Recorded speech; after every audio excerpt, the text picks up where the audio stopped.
sembahlah kalian hanya kepada Allah Subhanahu wa taala dan jangan kalian melakukan kesyirikan, menduakan Allah Subhanahu wa taala.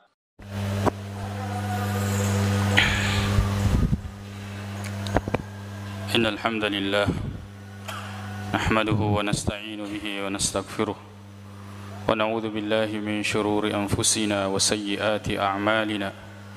من يهده الله فلا مضل له ومن يضلل فلا هادي له أشهد أن لا إله إلا الله وحده لا شريك له وأشهد أن محمدا عبده ورسوله صلى الله عليه وعلى آله وأصحابه وسلم تسليما كثيرا يا أيها الذين آمنوا اتقوا الله حق تقاته ولا تموتن إلا وأنتم مسلمون يا أيها الناس اتقوا ربكم الذي خلقكم من نفس واحدة وخلق منها زوجها وبث منهما رجالا كثيرا ونساء واتقوا الله الذي تساءلون به والأرحام إن الله كان عليكم رقيبا أما بعد فإن أصدق الحديث كتاب الله وخير الهدي هدي محمد صلى الله عليه وسلم وشر الأمور محدثاتها فإن كل محدثة بدعة وكل بدعة ضلالة أما بعد. Jamaah Jumat yang semoga dirahmati oleh Allah Subhanahu wa taala.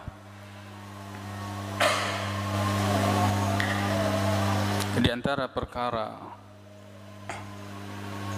yang banyak mengeluarkan seorang muslim atau umat Islam dari agamanya tanpa dia sadari adalah percaya terhadap praktek perdukunan, mendatangi kemudian mempercayai, atau hanya sekedar mendatangi, percaya kepada dukun atau paranormal atau orang-orang yang dianggap memiliki kesaktian adalah perkara yang dapat mengantarkan kepada kesyirikan dan mengeluarkan dari agama Islam. Sebab manusia di antara kelemahannya adalah tidak bersabar terhadap apa yang diberikan dan ditentukan oleh Allah Subhanahu wa taala kepada dirinya. Qada dan qadar Allah Subhanahu wa taala, mereka tidak bersabar menerima apa yang telah ditetapkan oleh Allah. Apakah tidak bersabar dengan musibah atau ujian, atau tidak bersabar dengan keadaan dia untuk mencapai sesuatu yang dia inginkan, Dua hal ini adalah faktor yang paling banyak menyebabkan seseorang bekerja sama dengan dukun. Padahal ancamannya sangat keras. Dari Nabi sallallahu alaihi wasallam, hadis riwayat Imam Ahmad dari Abu Hurairah radhiyallahu anhu, Nabi sallallahu alaihi wasallam bersabda, "Man ata kahinan aw arrafan fasaddaqahu faqad kafara bima unzila ala Muhammadin." Barang siapa yang mendatangi dukun atau paranormal, kemudian dia membenarkan hal tersebut, dia bertanya kemudian dia membenarkan, faqad kafar, maka dia telah kafir terhadap Al-Quran, terhadap apa yang diturunkan kepada Nabi sallallahu alaihi wasallam.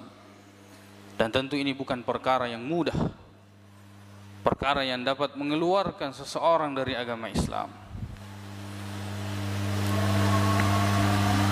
Dan orang yang hanya bertanya, iseng-iseng bertanya, masuk dalam ancaman hadis riwayat Muslim dari sebagian istri-istri Nabi sallallahu alaihi wasallam meriwayatkan,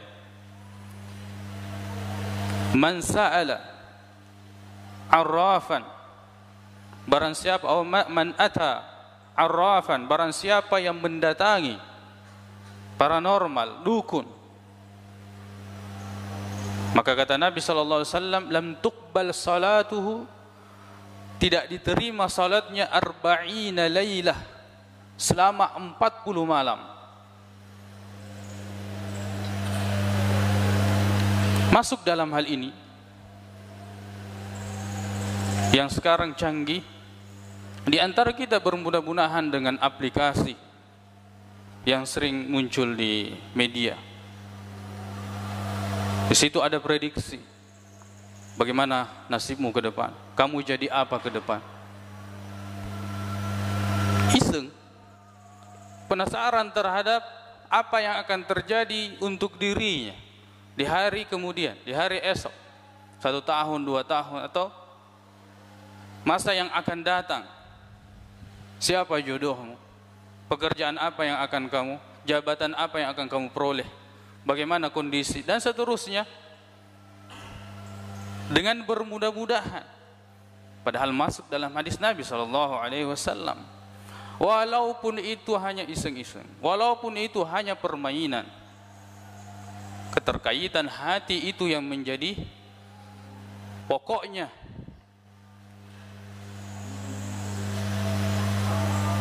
Kemudian apa yang dia lihat, dia gembira, apa yang, dan seterusnya. Maka subhanallah, walaupun kita tidak percaya, maka masuk dalam hadis Nabi sallallahu alaihi wasallam, barang siapa yang mendatangi dukun atau paranormal, maka tidak diterima salatnya 40 hari.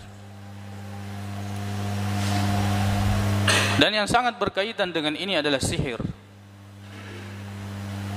Berkaitan dengan ini adalah sihir. Sihir adalah perkara yang dapat mengeluarkan seseorang dari agama Islam.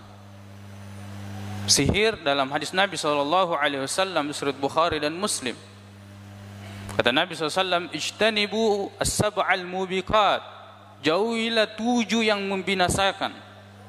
Kemudian Nabi sebutkan asyirku was-sihru, syirik, dan yang disebutkan nomor 2 adalah sihir.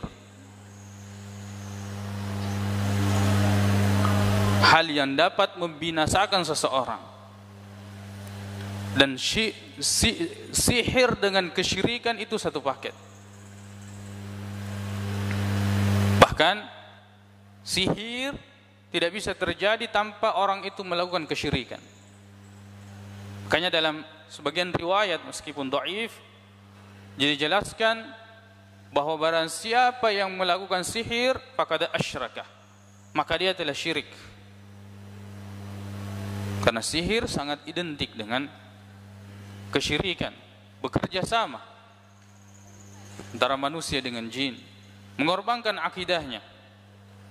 Dan tidak mungkin semua itu terjadi dengan percuma.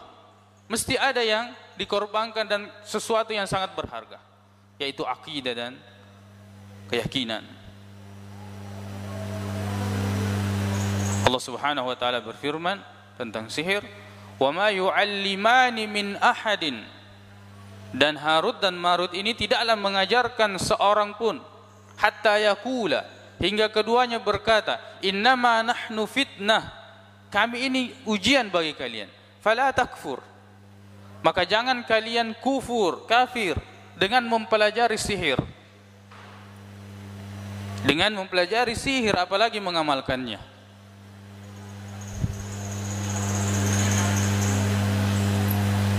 Maka haddus sahir, hukuman bagi penyihir jika seandainya negara Islam itu al-qatlu, dibunuh. Tapi tentu yang melakukan ini adalah pemerintah, sebab mudaratnya sangat besar. Orang-orang yang datang kepada mereka, orang-orang yang menjual akidahnya, dan orang-orang yang melakukan sihir ini adalah orang-orang yang memberikan gangguan kepada umat Islam atau manusia secara umum. Maka dijelaskan oleh ulama dalam sihir, praktek sihir ini ada dua yang dikafirkan. Yang pertama adalah as-sahir, yang kedua adalah al-mashhuru lahu, yang memesan sihir itu. Penyihir, kemudian yang memesan sihir. Keduanya berdasarkan ayat ini itu keluar dari agama Islam. Maka bertaubatlah kepada Allah Subhanahu wa taala sebelum ajal datang menjemput. Pintu Allah Subhanahu wa taala taubatnya sangat luas. Semoga Allah Subhanahu wa taala mengampuni kita dan menetapkan kita di atas keimanan. Aqulu qauli hadza wa astaghfirullah li wa lakum.